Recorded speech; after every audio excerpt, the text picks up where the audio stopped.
Bien, aquí estamos con la entrevista de todos los sábados. Hoy una entrevista muy particular. Si yo le hablo de sindicatos, usted seguramente pensará en piquetes, pensará en mafias, porque de una manera u otra los sindicatos están un poco puestos ahí en el saber popular. Pero bueno, no, en este caso es el arte de juntar los músicos en un sindicato, con una cosa muy loca, porque ahora le voy a preguntar al señor Vitantonio, ¿cómo le va? ¿Qué tal? ¿Qué tal? ¿Cómo estás? Un gusto de estar aquí. Sindicato de músicos. Ya de por sí dicen que combinar los horarios con los músicos es lo más difícil que puede haber. Es un arte. Es un arte. Y estar al frente del sindicato de músicos Sí. es difícil porque son personalidades muy especiales. Sí, sí, de hecho que cada uno es uno, ¿no? Pero yo creo que hay una situación, ¿no?, en que nosotros no somos un sindicato de artistas. Es decir, cuando el músico ingresa al sindicato, automáticamente debe despojarse de alguna cantidad de cosas que manejan sus códigos habituales con el público o con quienes los contratan. Entonces la relación se hace bastante igualitaria y bastante solidaria en un punto, pero lo que es determinante es la diversidad, porque vos entras a una fábrica metalúrgica y todo el mundo es más o menos parecido, maneja los camioneros igual, camioneros claro. son todos camioneros. Hay una cantidad de influencias de la actividad laboral, profesional, que va determinando el perfil. Pero en el caso nuestro, entre un músico de chamamé y un músico de rock, entre un músico de cumbia, un músico de jazz, un músico que toca una orquesta sinfónica, las prácticas son totalmente distintas, los parámetros culturales, los orígenes de estos músicos, las carreras que han realizado, sus objetivos. Entonces eso es lo que a veces... Y peor aún, hay algún músico que el otro no lo considera un músico. Bueno, eso yo creo que antes era un poco más así, ahora no tanto. Porque yo creo que antes había una idea de que había toda una música que era arte y otra música que estaba por fuera de eso. Inclusive en la provincia de Córdoba una ley que hablaba de los músicos de arte menor. Pero en realidad hoy el arte ya no existe, hoy existen los públicos, que son los que mandan. Y cualquier persona que toca, compone, canta, dirige y tiene un público, está dentro de la vidriera, tiene un lugar en la vidriera. Porque así funcionan las cosas hoy. Te preguntaba fuera de cámara cuándo se iniciaba cómo es el génesis de este sindicato de músicos, que termina siendo sindicato de músicos. Exacto, bueno, la historia de los sindicatos antes del 45 con la llegada del peronismo es una y después es otra, ¿no es cierto? El sindicato de músicos tiene sus orígenes en una organización que se llamaba la Asociación del Profesorado Orquestal de Rosario, que nucleaba a músicos egresados de conservatorios o que habían estudiado en conservatorios particulares de la época y que se dedicaban básicamente a formar orquestas que acompañaban compañías de ópera, de opereta, de zarzuela que pasaban por Rosario con un pianista. Y el pianista buscaba a los otros músicos, los ensayaba y presentaban acá en el Teatro Colón, que los de mi generación no los llegamos a conocer, en calle Corrientes. Sí, que era una, para el que no llegó a conocerlo, como vos, como yo, era una fotocopia de Círculo la entrada. Claro. Dicen que era exactamente igual. Sí, algunos dicen que su acústica era aún mejor que la de Círculo. Una de esas pérdidas de Rosario absolutamente irreparables e injustificables, ¿no? Que de ahí no se las tengo. Sí, bueno, hay toda una historia con eso, pero la verdad que no voy a moneda de pago, sí, uno de los que estuvo ahí metido en la destrucción del Colón, puso las tengo, bueno, pero no nos metemos con la sociedad rosarina. Pero bueno, a ver, entonces, y después fue mutando, y ¿qué te encontraste vos cuando llegaste al sindicato de música? Bueno, yo me encontré con una cantidad de músicos y de dirigentes que venían. Yo llegué al sindicato año 82, 83 más o menos. Y venían dirigentes de la época muy marcada por las orquestas, las jazz, las típicas y las características. toda gente muy profesional que venían de la década del 50, la del 60, la época de oro de la música de Rosario. Domingo era uno de los últimos personajes con gloria que quedaban, digamos, de esa generación que después de haber vivido por muchos lugares, inclusive él no era rosarino. No, vino por una novia. Vino por amor a Rosario. Sí. Y bueno, todos, la verdad que yo en ellos encontré un ejemplo de profesionalidad. Gente de ley, ¿eh? Sí, pero aparte muy formados, orquestas que si vos llegabas 10 minutos tarde al ensayo te ponían una multa. Hoy te aplauden, ¿viste? Es decir, los códigos profesionales se han ido modificando mucho, pero ya espacio profesional para ese tipo de formaciones no había, no daban los números. Ya toda la década de 60 las grandes orquestas se transformaron en combos, en pequeñas orquestas, y yo te digo que cuando aparecen esos órganos con el ritmo incorporado y la posibilidad de que digitalmente grabar secuencias, esas cosas terminaron siendo dúos, un operador y un cantante. Y eso yo creo que complicó mucho la vida de los músicos desde su perspectiva profesional y económica también.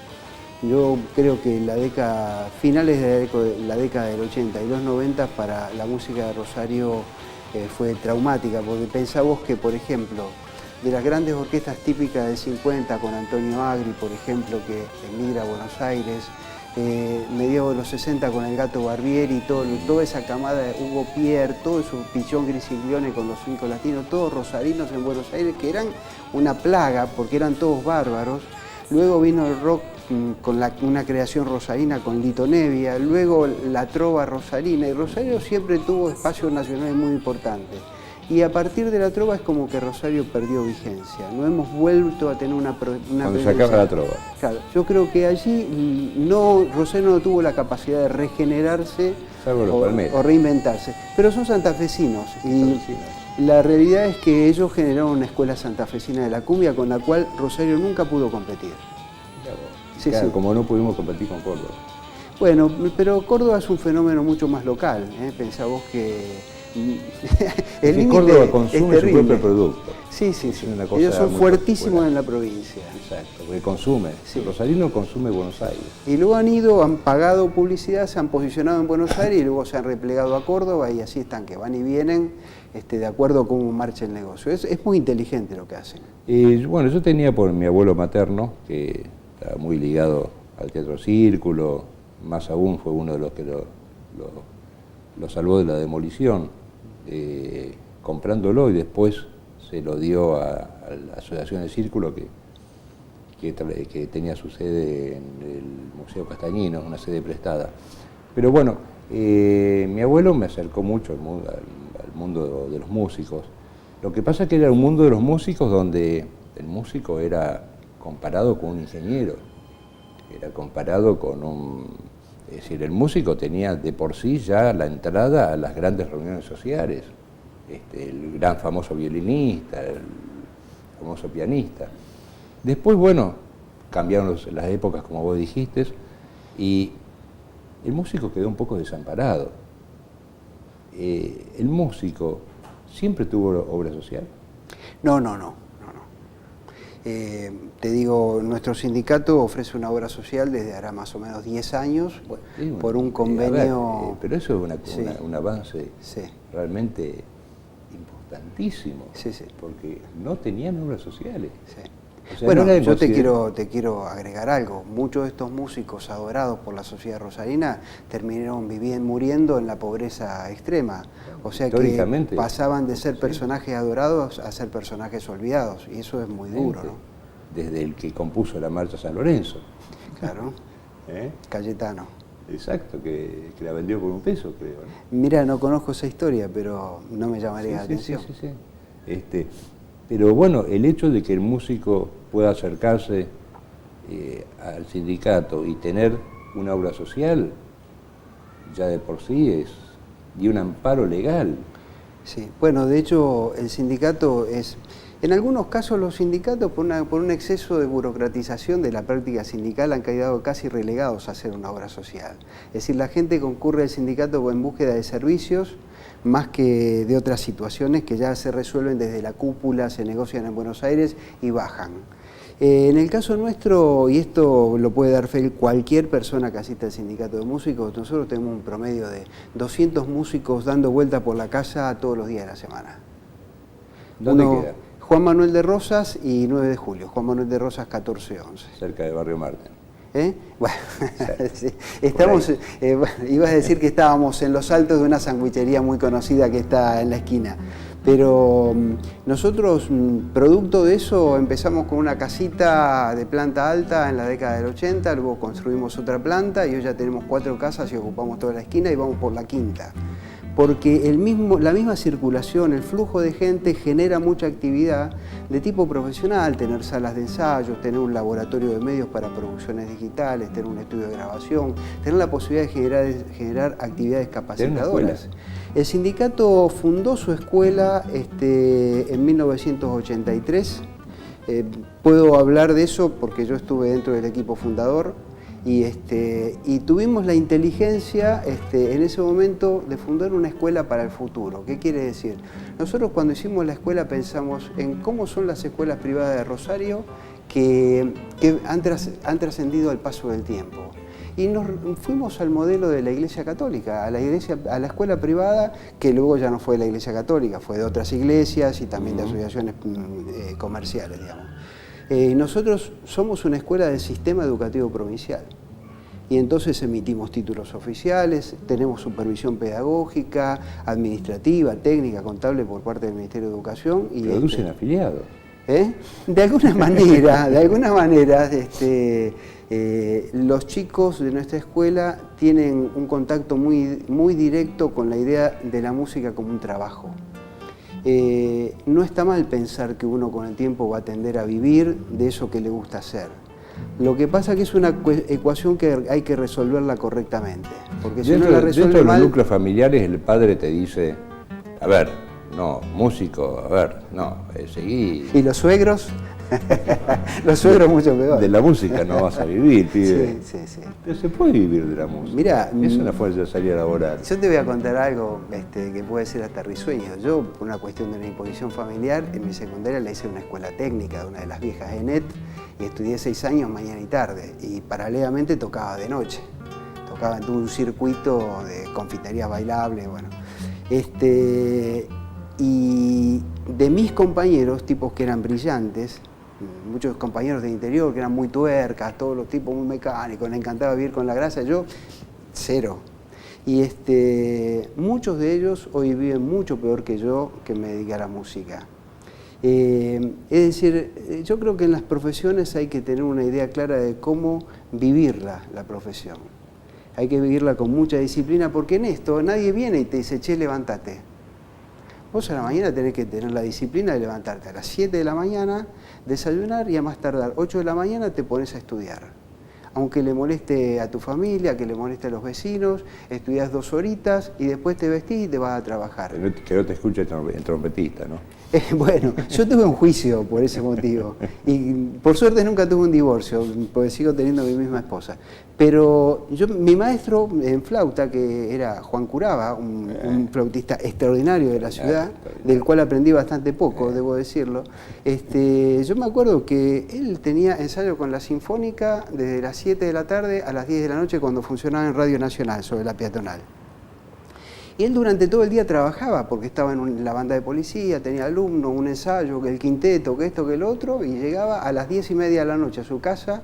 Y si él no había estudiado, le decía a la mujer, le decía, mira, guardame la cena, que yo tengo una horita por lo menos, tengo que hacer técnica y tengo que hacer dedo porque estuve tocando todo el día y estoy cansado, tengo que relajar, tengo que distender la mano, tengo que acomodar la respiración. Y el tipo estudiaba 1 hora y la mujer lo esperaba 1 hora para que se sentara a cenar.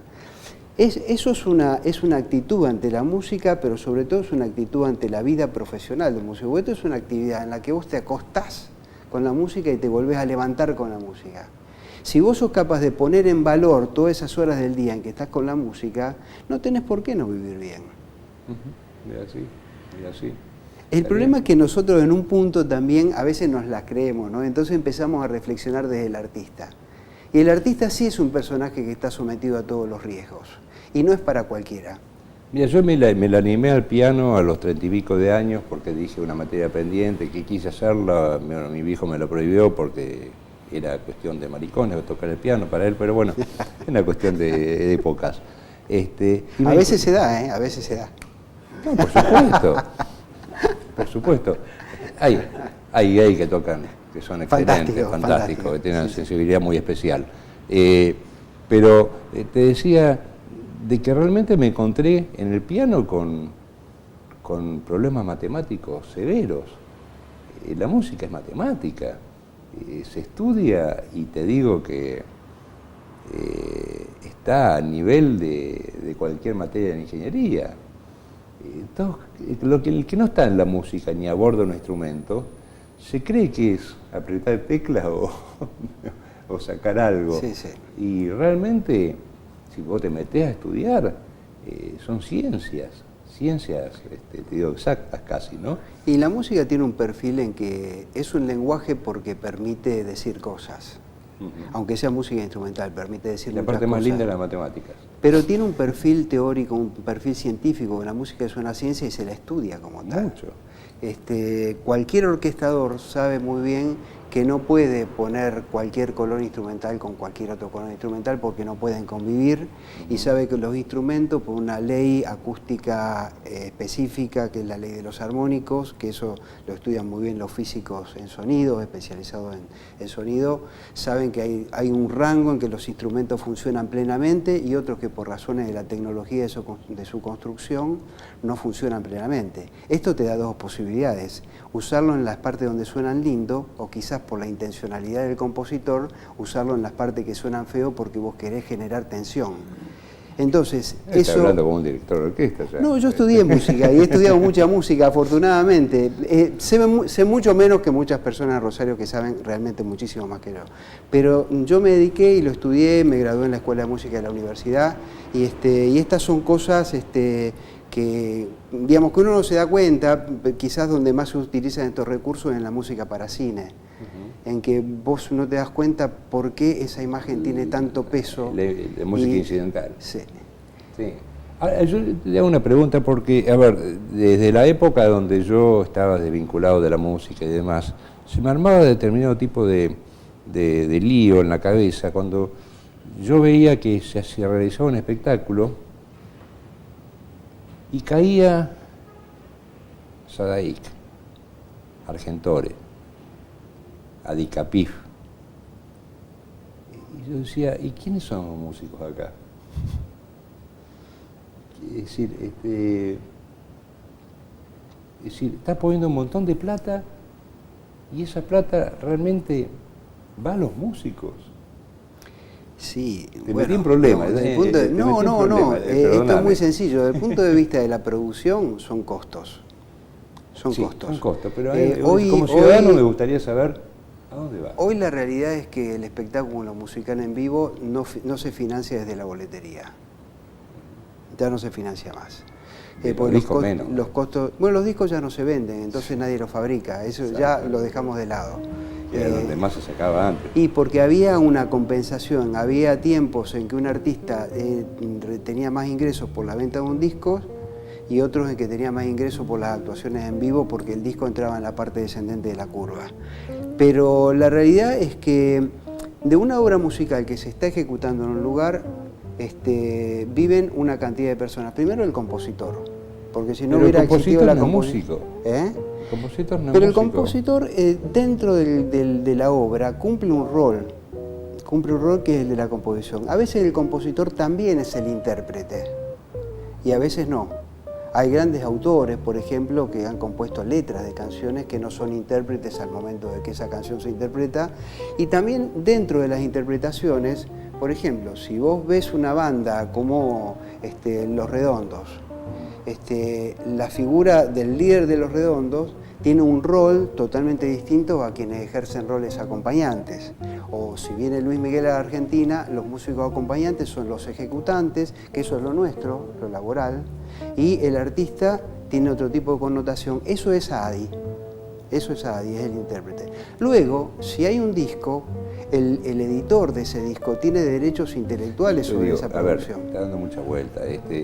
el sindicato de músicos es un sindicato ¿qué vendría a ser legalmente? ¿Cómo estaría ubicado dentro de la...? Nosotros representamos a todos los trabajadores, músicos. Bien. ¿Qué es SADAIC? SADAIC representa no a los compositores, sino que representa... ¿Es un sindicato SADAIC? No, es una sociedad de gestión de derechos autorales. Autónoma. Es una asociación civil. Autónoma y aparte por una ley uno tiene que pagar. Bueno, el soporte... Yo te digo, porque si yo quiero hablar con alguien de SADAIC, Sí. acá no encuentro a nadie. Yo quiero hablar con el sindicato de músicos, te encuentro a vos y venís. Sí, aparte nosotros no tenemos un sindicato nacional, nosotros definimos todo acá seccionalmente. Bueno, pero puedo hablar con la persona. Sí. Yo en SADAIC yo tengo que llamar y viene Ariel Ramírez. Bueno, hay una ley nacional de la propiedad intelectual que también protege en muchos casos a los medios de comunicación, porque son productores de sus programas, a los productores cinematográficos, a los editores de libros. Es decir, hay todo un marco legal que además está muy internacionalizado. En Ginebra, yo lo he conocido porque estuve estudiando un tiempo allí, funciona la Organización Mundial de la Propiedad Intelectual. Todas estas normas están, digamos, funcionan en cada país con legislaciones nacionales, pero además están internacionalizadas y hay tendencias. Hay países que aplican el copyright, hay países en el que el copyright tiene otras características como en el nuestro, está el derecho sajón, el derecho latino, es decir, hay una cantidad de cuestiones de particularidades, pero la realidad es que SADAIC representa a los derechos de los compositores que están asociados. Acá hay compositores que han desistido. Están asociados. Que están asociados. Y no es libre sociedad. Sí, hay libre sociedad. Sí. Acá hay compositores, por ejemplo, rendir, un caso importante es el de Fito Páez. Fito en un momento decidió que la sociedad de gestión que lo tiene que representar es la SGAE, que es la Asociación Española de Compositores y Editores, y él se fue a la SGAE. Piazzolla tenía sus derechos en la SACEM, que es la Sociedad de Gestión de Derechos francesa. Y yo todo, esta parte lo voy a decir por parte mía, no lo pongo en boca tuya, pero SADAIC había un directorio que se lo repartían entre ellos. A ver, lo digo yo, pero bueno, la gente un poco sabe, había X cantidad de músicos puestos en la comisión directiva y yo me acuerdo cuando estaba en la parte de la radio, administración de la radio, los comisos de Radio 2 y demás, se les pagaba a SADAIC montonazo de plata, y cuando llegó la computación nos dijeron, por favor, no queremos computación, queremos que nos sigan pasando con mimeógrafo, por copia. Y esas copias después no iban proporcionalmente. Mira, era imposible yo no soy compositor, por lo tanto no tengo un manejo muy intenso. Sí sé que amigos compositores hoy entran a la web de SADAIC, tienen una clave personal y pueden hacer un seguimiento específico de cómo funciona su cuenta. Lo que sí sé es que también posicionarse dentro de los distintos escalafones que tiene la institución es una tarea ardua, no es una cosa que se logra un día para el otro. Muy político. Eso no te lo sabría decir. Yo creo, la realidad es que cuando un autor logra posicionar música en el mercado no hay con qué pararlo, no hay política con qué pararlo. Porque la realidad impone las condiciones. Pero también es verdad que hay mucha gente que compuso una vez una canción y que él está enamorado de esa canción, pero que nunca la tocó nadie y nunca se difundió, que pretende cobrar derechos y lamentablemente si esa canción no se ha difundido, no ha generado derechos. O sea, hay un Vicentico y nadie le puede negar. Sin ninguna duda. Aunque yo creo que Vicentico debe cobrar más por ADI que por SADAIC. Por ADI, porque él es mucho más intérprete que compositor. ADI es la Asociación de Intérpretes. Ahora, qué lío, ¿por qué? Y bueno, es complejo. En otros países está centralizada esa recaudación. Y también complejo también el Sindicato de Músicos de Rosario. ¿Nunca hubo una tendencia a unificarla a nivel nacional? Nosotros tenemos una federación a nivel nacional. Todos los sindicatos de músicos del país estamos nucleados en la Federación Argentina de Músicos que ejerce nuestra representación ante los organismos nacionales, ante las convenciones nacionales, etc. Bien, ¿por qué vas ahora? Nosotros hoy estamos, la verdad que tenemos un chiche y estamos todo el día hablando del chiche ese, ¿viste? Después de muchos años, un poco retomando las prácticas de los músicos de los 50 y los 60, decidimos constituir una big band en nuestra institución. Una gran orquesta. Una gran orquesta con el formato de las big band americanas, que no es una jazz band, con la particularidad de que antes de poner en marcha el proyecto constituimos un fondo de becas. Por lo tanto, hoy tenemos 25 becarios, que son músicos que han demostrado que siendo jóvenes se han dedicado a estudiar seriamente su instrumento.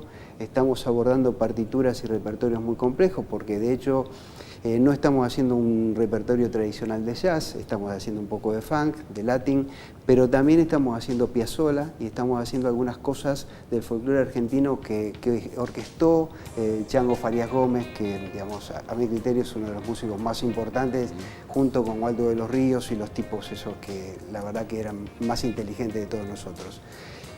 Así que es una noticia buena para nosotros, es un desafío importante, y el viernes 20, porque se vota en el balotaje el Día de la Música.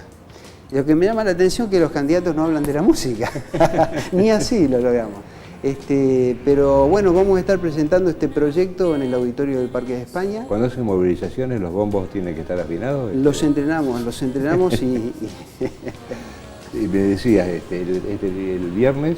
Viernes 20... Los están en veda, o sea que pueden ir tranquilamente. Ningún problema. En veda electoral estamos... Sí, pero digamos, la música no para. Seguro. La música no para. Y a ver, ¿conviven políticamente? ¿Ahí la política importa dentro de los ideales políticos? ¿Importan dentro de la política importa en todas las instituciones. Nosotros lo que tenemos como punto de partida es entender que dentro de un sindicato convive mucha gente que tiene distintos puntos de vista políticos. Entonces, en todo lo que tenga que ver... ¿no? Por decirte un caso muy puntual, cuando apareció el proyecto del Puerto de la Música, el sindicato, por un impulso mío, que fue la persona que más se preocupó por eso, pues es como que en las instituciones hay perfiles, ¿no? A mí me interesó ese proyecto, me puse a estudiar, y nosotros terminamos saliendo al lado del gobierno provincial, que era de un partido. Pero nosotros, claro, pero más allá del partido, había un punto del programa de ese partido en el gobierno que para nosotros era vital, para nosotros era muy importante que esa obra se hiciera. E hicimos toda la política que hizo falta hacerse para ayudar. No alcanzó. ¿Se terminó eso? Yo creo que no se va a hacer nunca.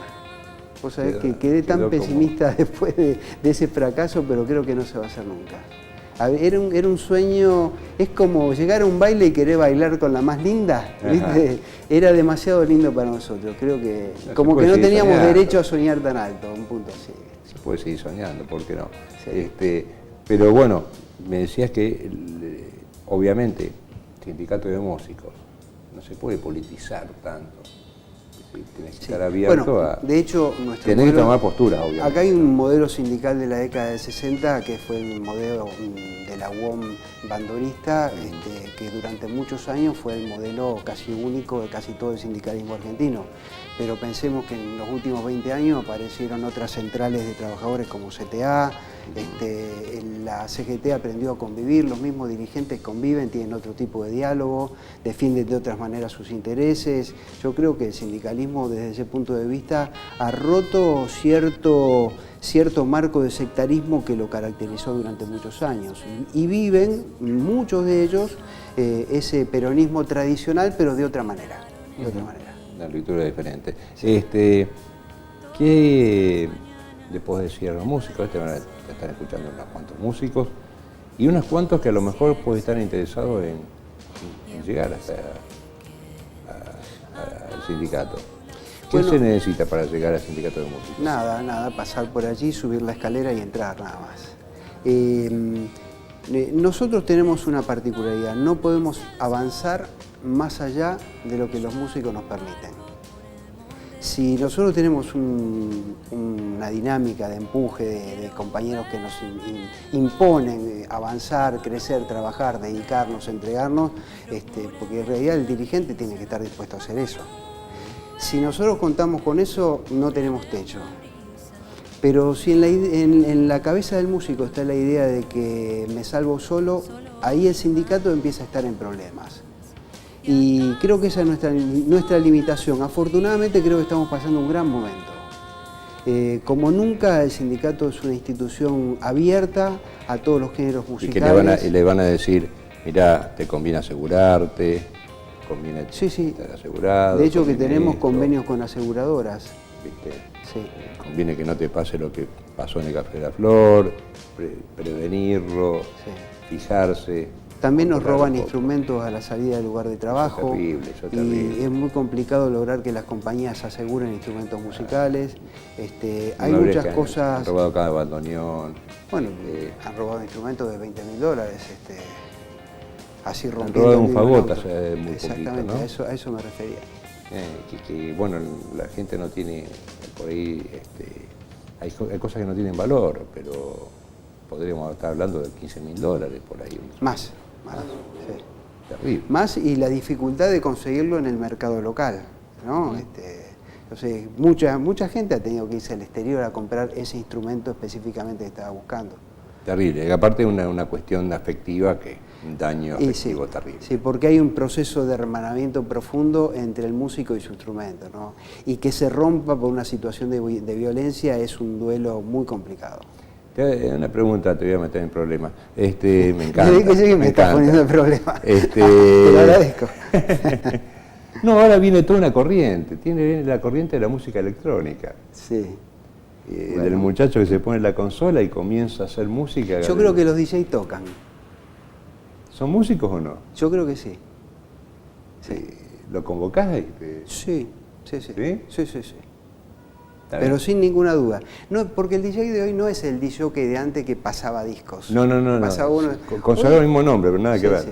Ahora, que a mí me guste ese producto musical es otra cosa. Pero no tengo la menor duda de que hay un dato concreto. La gente que está delante lo visualiza como un músico. Y paga la entrada. Sí. Y lo va a buscar. Sí. Y más aún. Yo ya no entiendo nada de esto, porque me lo cuenta mi hijo. Dentro de esa movida ya hay dos tendencias diferentes. Sí. Yo no logro. Mira, todo este proceso comienza a fines de la Segunda Guerra Mundial, en Alemania con Stockhausen y en Francia con Pierre Boulez.